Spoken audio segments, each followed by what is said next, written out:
What up, everyone? What's up, up, y'all? guys? What's up? Money What's up? Monday. We had to skip one. Hanging out in Yeah, we should have hanging done a out in live one at Vegas. ASD. That would have That would have been kind of lit.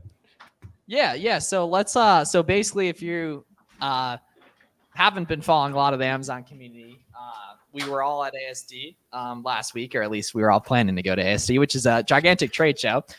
Basically, so yeah, Garrett, what was your favorite part of ASD? It was the airport for sure. Oh, okay, the airport. Gotcha. Nice. Okay, so Yeah, why specifically the airport? You know, just the people. You just get to hang out, meet some people. The 7 hours in the airport were sick. Okay, nice. And then you go interesting. Yeah. Gotcha. You hit a white car too with some strangers and go home. That was the best Well, part of ASD. Dan went to the casino. Yeah, Dan went to the casino. Oh, that's a good move. Yeah, unfortunately, G-Body was not able to make it, but it's a great time. I'm sure a couple of y'all in chat were also there. Let us know in chat if we met you. It was a great time. Well, Corey, there what were did slot machines in the Vegas airport? Yeah, dude, it was bizarre. Yeah. I'd say my favorite part of it was the event by far, right? And I think we had, I don't know how many people we had show up. I think somewhere in I heard like 120, 162. 150. Yeah, okay, yeah. So even more than I thought. So yeah, that went really well. Yeah, I think people learned a lot. We had a good trade show walkthrough the next morning with the guys inside the Yeah. What was that like, man? Yeah, how was that? How many people came out? How was that? So that was awesome. We had, I think, 20 or 22 people from the Wholesale Network that came out because it was exclusive to that group. And we basically split into 4 groups. We went to, I think, 6 or 7 suppliers each. These are suppliers that I personally bought from before and pretty much did like handshake introductions. So so you were telling them like the Telegram channels to join and like this. Exactly. Yeah. So I was like, hey, you want to join this Telegram channel and buy from these guys. And you want to buy your sure shipping they have labels no from this guy documentation. from this guy in India. Make sure you do that. And ideally, they're Correct. Exactly. from yeah. trucks that got robbed, right? That's like, Exactly. Yeah. So you want to make sure that your profit margin is at least 50%, because if not, then you're in hot water. Well, the Amazon fees are only 30, so if you get the product for free, you should be. Now, are we? Yeah, that is true. Yeah, exactly. You can get 70% margin. Yeah. Do you supply the teams that hit the trucks, or is that someone different? Is that another? No, service? that's a contractor. That's somebody in the Philippines that we use. I For bet. Very good. Sweet. How are the conversations at ASD? Get some new suppliers, that type of stuff, Corey? Yeah, they were good. So we ended up finding, it's funny, we kind of stumbled upon this little rinky-dink booth, which happens to always be the best ones, where this guy working this booth is the supplier for one of our biggest suppliers. Ooh, so, that's well. Yeah. So he ended up being a good guy, and we kind of just hit it off. Or I guess I should say him and Joe hit it off, and we're organizing some opportunities with him. Joe's hitting it off with whoever he wants. So I want to. Yeah, Joe hits it off with everybody. Like he could have a 30-minute conversation with a blank wall if he wanted to. Dude, seriously. He could talk to anyone. Which is a compliment. Oh, big time. Yeah. I mean, that makes you money. Like, 100%. Yeah. Pete Body, what's up? What's up, Pete? But yeah, it was a great time. It's been around 7 days now, still on transfer. 7 days, 7 to 14. That's normal. Sometimes it'll be longer, sometimes it'll be shorter. It just kind of depends on where that product is going. But I mean, ultimately, you can't control it, so it doesn't necessarily pay to track it. It's going to show up. It's going to end up being active when it is, and that's all you can do. Yep. Yeah, biggest thing. Make sure using the Boxum 2D labels though, because that's going to really speed up that entire process flow. Yeah, the biggest takeaway from ASD though is y'all gotta exist in public, gotta be talking to other Amazon sellers.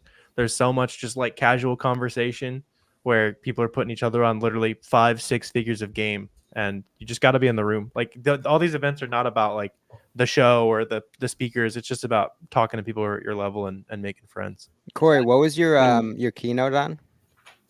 At ASD. So I was basically just trade show 101 and how to really approach trade shows as an Amazon seller, right? We went pretty in depth talked about some good tactics that you can apply to any trade show, not just ASD.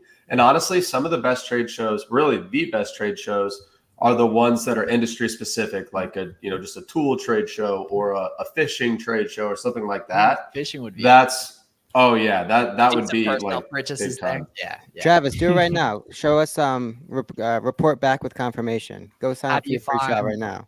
How do you find suppliers for wholesale? Well, Google is going to be a great place to start in regards to just like niche specific distributors. And wait, I didn't mean that like a jerk. Wait, oh, no, no, we Pete- weren't laughing at you. oh, good. Oh, I Pete's was got a gonna good say, point. okay, got you. Yeah, I was gonna say, okay, yeah. No, so Pedro, hitting up your current existing OA products and seeing if they do wholesale, and then also just starting out on Google for distributors in your local area too. Looking like you got on Gated and Gillette. Gated in Gillette. Let's go. You did catch the Gate. In that, bro, I got fucking shaped up for the first time. I think low key the first ever real haircut I've got. She was like, she didn't speak a single word of English, but she was shaving up my eyebrows and shit. Yeah, you did have the lettuce in Side Vegas. profile, give us a There were side multiple profile. different substances. I was doing the leaning back. I was like laughing and shit. Like, Did you get the hot towel? well, it was the first real haircut, so of course. Of course. I think yeah. Gotta get the hot towel. Gotta get the Yeah, hot towel. Yeah. Corey, the type of dude to have the numbers of the Clippers in his notes. No, I don't. Well, Corey- The guy, it's yeah. the same routine every time. I No, just walk they, in and they just- keep that. They he keep takes that like at Great 45 Clips for him. minutes. Corey No, gets the hell no. discounted Clips. haircut though because it's less hair to cut. In college, I went to Great Clips, but not. He gets the these days. 75% off special because it's less work. That does make sense. Targets is continually canceling orders. Unfortunately, Abdul, many sites are scalable and you are going to be able to get around order cancels, or they're just not going to order cancel in general. Target is not one of those. So Target as well as Hibbit, unfortunately, are sites that cancel pretty heavy. It's just worth it's just worth finding sites that don't cancel like that. Hit up those brands for wholesale too, though, because Target's typically like consumables and shit like that. Hit up those brands and see if you can do wholesale through them as well. Wait, when we're talking about OA, you should honestly get excited for cancels, right? Because when we think about OA at like sort of like the macro scale, most sellers, once they get that first cancel, will move on, right? We'll turn and run on to some other site, to another source, some other products. However, really one of the biggest competitive advantage within the OA space is learning how to navigate those cancellations. It's kind of developing that sort of like order efficiency, right? Where you can buy from those sorts of products, buy those sorts of sites, right? Because that's ultimately going to give you the leverage over other people. And you got to, for OA, you got to find any sort of competitive advantage, whether it be for discounts, no sales tax, coupon codes, whatever the case may be. But a lot of times that competitive advantage is simply the capability to order the products that other people cannot, right? And so whether it be using PayPal or Google Pay or using a different address, right? Or a different credit card, right? Or using a VPN or checking out with your phone, all those sorts of things, or changing the order quantity, right? Or calling customer service. There's 7-8 different tools in your toolbox to try and start to navigate those cancellations. Because once you develop that SOP for that site, well, it's game on from there. Yep. Yeah, it also is completely dependent on the seller too. So test all these websites that people are saying you get cancels on and stuff. And if you're able to get volume there, then that is a competitive advantage. I would assume all of us have stumbled into a site where it's like, people say this cancels, but I'm not having success. You go hard on that. Use VPN browser, Brave browser. Haven't heard of that one. Change your address, name. The one important thing though is you do not want to be changing your billing address, right? That is one thing that you want to remain constant. You don't want to change just as your email address, your phone number, your name, billing address. Keep that all the same, because again, when it comes to that first authenticity, that's the connection that needs to be made to the order to your account. That's a very good point. Barn Farm, good question. When you say wholesale, do you only mean getting brand directs or distributors? Are they both as good, or are they the same? So yeah, really it refers to both, right? Whether you're buying directly from the brand or you're buying from an authorized distributor, both of them are fantastic. Some people build their entire business from brands. Some people build their entire business from distributors. Most people do a mix of both, myself included. So I would say do both, but start with brands. It's usually easier to start with brands. And the cool thing is, right, going off what Corey said, if you start with the brands, a lot of times they can connect you to distribution companies, right? Yep. You reach out to brand X. Maybe the timing doesn't work. Maybe it's not a good fit, whatever the case may be. If they give you that no, that's fine. Your follow-up every single time should be, I get it, right? Maybe it's not a good fit for our businesses or yours. Can you put me in contact with a sales rep of a distribution company that sells your products? Right? Because our team has already done the due diligence. We like the product. It fits with our catalog. We want to represent you with our Amazon store. I get it, we can't buy from you, but can you connect us to a distribution company that we can buy from? And a lot of times you'll get that connect, maybe even a personal email introduction that now you can still buy that same product, maybe at not the same price, but at the same sort of scalability that you were looking for with the brand. Yeah, I had a really cool conversation with Jonah, who does $1 million a month brand direct for a little pod episode. I'll be tossing up. I know Corey, you just chatted with him for the wholesale podcast too, right? Yeah, that's going to be 2 really good episodes there. Yeah. Get it? I feel like Jonah's another one that we birthed through the Buy Box Bandit podcast, Miles. No, that's interesting, man. Jonah's been around for like a decade. I think he's been on Twitter for a long I know, time. but for yeah. social media though. Well, yeah, like because I remember him and I got on Zoom like 3 years ago. Actually, it was in June of 2021. I remember back when he had the dreads still.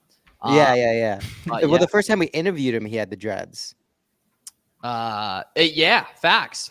Yeah, I remember it's about a year ago. So yeah, yep, very good guy. Very good guy. So Jacob, good question. Do you recommend using a prep center when starting wholesale or using a temperature controlled storage unit, which is what I've been using? Jacob, I worked out of a storage. I prepped my inventory out of a storage unit for probably 7 or 8 months, actually probably a year or even slightly more before moving to my own warehouse. And then eventually I started using a prep center. So if you have a good storage unit that's cooperative, they'll let you get pallet shipments delivered there. Luckily mine did. Then that can be a good option until you get to the point where you want to outsource that. Personally, I would do the prep myself for maybe a month or 2, and then get a prep center as soon as I'm shipping 500 units per month or more to FBA myself.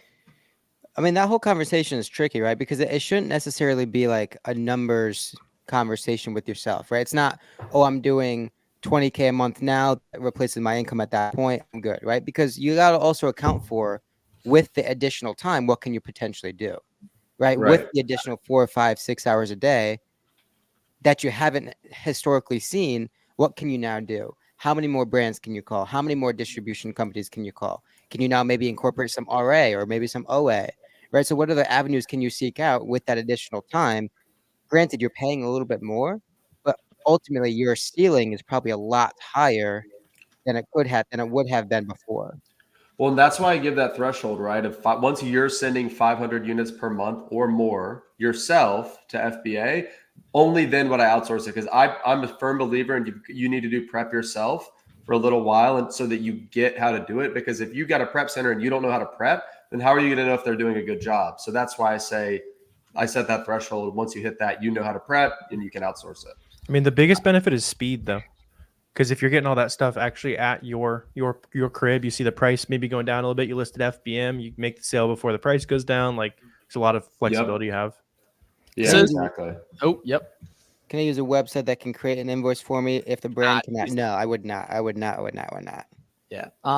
So Elias is a beast. If I am recognizing his name correctly, he watched all 6 hours of my new video. Oh, is he the one that took the 16 pages of Hella notes? people were swiping That's up on sick. IG, like hella people were swiping up on IG, being like, "Yeah, he's gonna hit 7 figures in 6 months," like shit like that. That's like basically. But this is a good point. So the cool thing is, it doesn't matter whether Amazon's on something or not. It can still totally be good, even if Amazon's on it, right? However, you just need to look at the bottom chart on Keepa and see if the offer count's going up and down nicely. Because if it is, it means people are selling out. If it's completely flat, regardless of whether or not Amazon's on it, it's not selling enough, basically. So, like Amazon selling out doesn't necessarily make it a winning product, but Amazon being in stock doesn't necessarily make it not a winning product either. Finding products for wholesale. Yeah, Pedro. So hit up your existing OA items and see if they'll do wholesale, and then look for local distributors on Google as well. And then if you go to like listings that are like Crest and stuff like that, you'll find a lot of wholesale type items as well. And then you can store from stock and find more from there. And Pedro also asked, what is the average margin for wholesale? So Pedro, typically 12 to 15% gross margin. And then if you're making 5% net margin at scale after paying yourself a salary, then that's pretty good, right? That's average. And that's I mean, that means your business is still growing after you get paid Higher. out, which is Yeah, huge. Right. Yeah, that's a big thing, like caveat, right? That's paying yourself a market rate salary and then still 5% net profit left. Yeah, you put that on Twitter, everyone's gonna be like, "Oh, you're not making any money." Yada yada Right. yada. Yeah, Twitter's a little toxic right now. We need some more positivity. In I there. don't even look at the For You timeline. I only look at the No, following. I never you look at the For You. abolished the For You. Yeah, it's never. poison. Ever. sourcing through KPF versus reverse. Both of them work phenomenal. It's just what kind of you'll put time into, you know. For variation listings, how do I know if a variation is selling well? So it comes down to 3 factors, right? The price point per variation, right? Because we know that's going to differentiate between ASINs. The competition within that ASIN, size 8 may have 20 sellers, size 5 may have 5, right? As well as the velocity, the relative velocity going to that variation, right? And so if we kind of unpack each of them, the huge differentiator between a velocity is going to be that offer count, right? And it's not necessarily a specific offer count going up or down, but it's relative. Right? How fast is one size oscillating compared to another?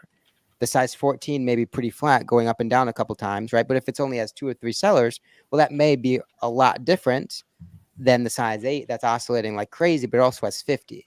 So it's not necessarily an exact science, but it's a combination of competition, the velocity of that variation, as well as the price points, right? And don't forget, like the top couple, right, with the trophy of the one at the top, that's going to have most likely the top competition, obviously the top velocity, and a lot of times the lowest price point, right? So it's kind of, you want to try and find like a happy medium of all 3. 5% cash back. Oh, yeah, that's a very good point. Yeah, I'm a huge fan of store-based credit cards for in-store, and store-based credit cards for online I don't like because they tend to lead to order cancels in general. Walmart card's like the only exception to that rule. They took down the Walmart card, actually. Oh, did they? The Unfortunately, Walmart right? card loop is closed. Is there any credit card that does like 5% on Amazon purchases? Because that would be The Amazon I think The there is, Amazon yeah. card does, yeah. but it's But Prime. isn't it Prime? Yeah, it's Prime. Yeah. That's the issue. Yeah, okay. Corey, take notes on this. Tony G stays dropping game for you always. Tony, my man. Stays dropping game for you. Yeah, that's love. He cracks me up. man. It's Interesting, so funny. interesting. Yeah, dude. So we ate In-N-Out with like 5 people, and somehow it was like $38 or something like that. If you go to Five Guys, It's so cheap. Yeah, Five Guys. My Really meal good. at Five Guys is like $25. It's Yeah. insane. In-N-Out is deflationary, as you say, right? do they upcharge for the extra seed oils? They do. Yep. That's why it's so expensive. Nice. Did you ask for no seed oils on your In-N-Out burger? I'm pretty sure they cook it in animal fat, regardless. I think. You are not going to try and propose that In-N-Out doesn't have seed oils. What? I know for a fact you're not trying. In-N-Out is the seed oil capital of the fast food. Oh, world. sunflower oil. No, but when I travel, I lift the ban.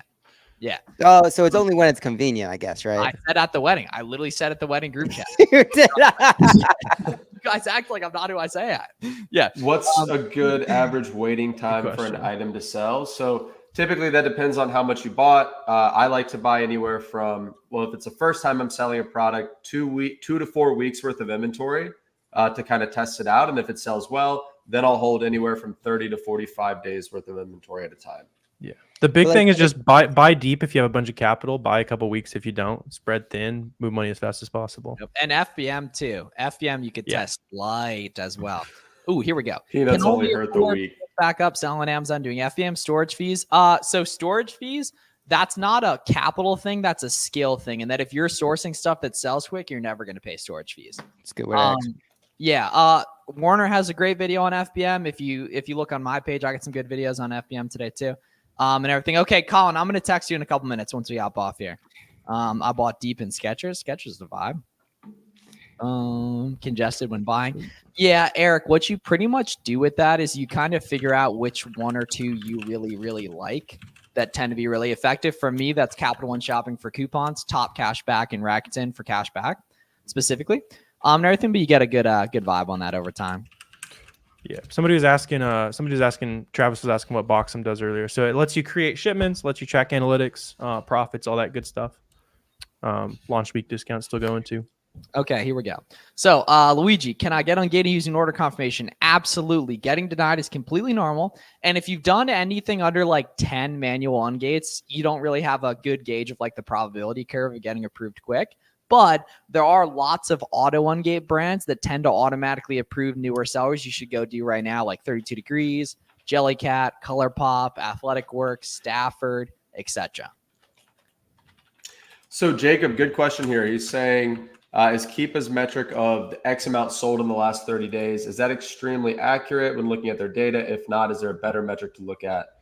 So Jacob, that in my experience is the most accurate data point by far. So when Amazon tells you X amount bought in the last month, in my experience, that's extremely accurate. So if they say, 100 plus bought, then that means that listing is sold anywhere from 100 to 200 units. And the beautiful thing about that badge, or when Amazon tells you that data, is that is variation specific. So if you're looking at a variation listing and you see one variation that says 1,000 plus bought in the past month, well, a different variation might say, 100 plus bought in the past month, for example. So it's easy to see which variations are selling better than others.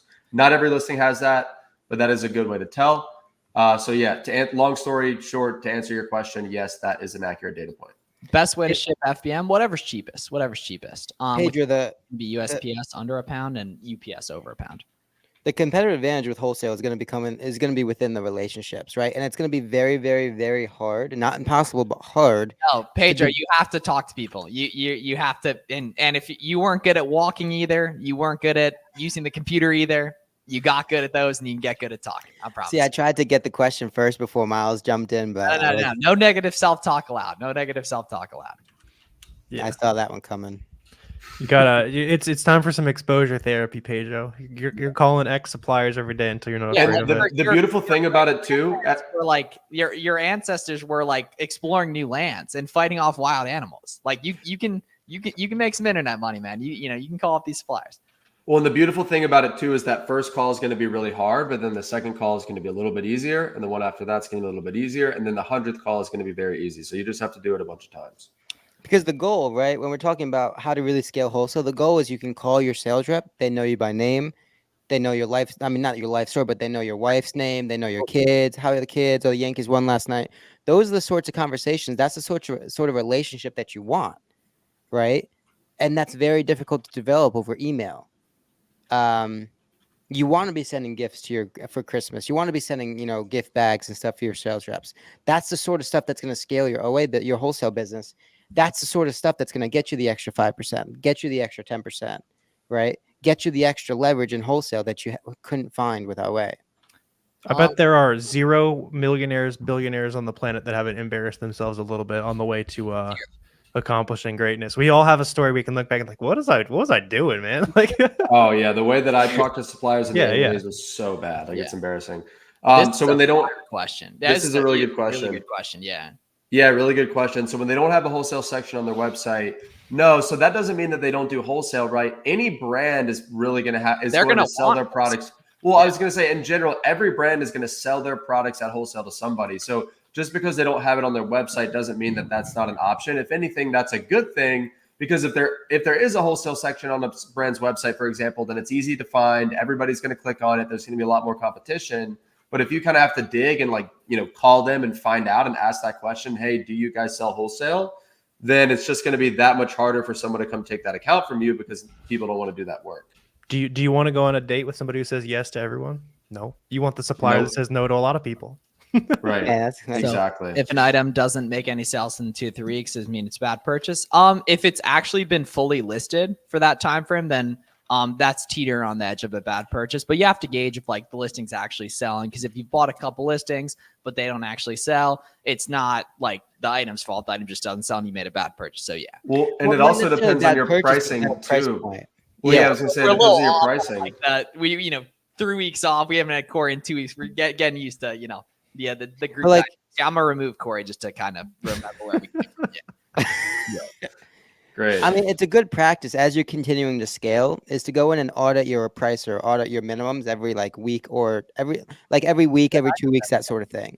Yeah. Right. Because what you'll find is that every market's going to go up and down, right? Every market's going to kind of have a life of its own. Some are going to drop, some are going to go up, right? And so you want to kind of have a idea of any of those tanking markets, any of those dropping markets, right? Because kind of how I operate is if a single ASIN hasn't sold in about 2 weeks, then it's time to start to maneuver price point, right? Drop that minimum and get things moving again. And so I would get in the habit of really going into that repricer and at least auditing it on a weekly basis.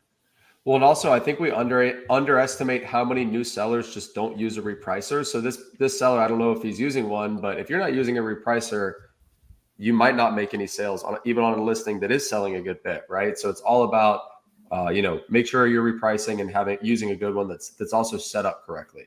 Because just because you have a repricer, if it's set up incorrectly, it's not going to do any favors, right? So that's key. What's up? And What up, fellas? finishing off that, and I forget who asked this question, but like as you're getting started, the first couple months, again, we've talked about this on these streams before, but document every purchase. Have an Excel.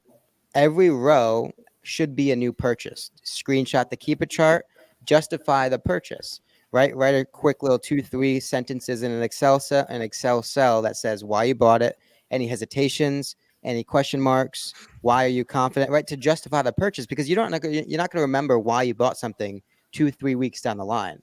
And so what happens I'm assuming you're looking back at a buy that's like, oh shoot, this isn't moving well. Wouldn't it be helpful to see what you were looking at that time and your thought process then? Right? Because now the way you're really going to scale and learn and iterate is to be able to compare the two data points, compare what it's at now compared to what it used to be and what it looked like then. And you can really start to piece this thing together pretty quickly. 2 months of documenting every purchase, justifying it, and then looking back on those justifications is going to make a world of difference. Yeah, big time. Nike and Adidas aren't currently accepting applications. Just want to thank you guys as well. Phenomenal day of questions. Like you guys are really bringing a lot of good wholesale stuff and everything too. Want to remind you guys, if you want to really, really take advantage of back to school in Q4 as best as possible, this Wednesday, Warren and I are hosting a free live training at 7 p.m. Eastern. So make sure you go to the link in the description and get registered for that.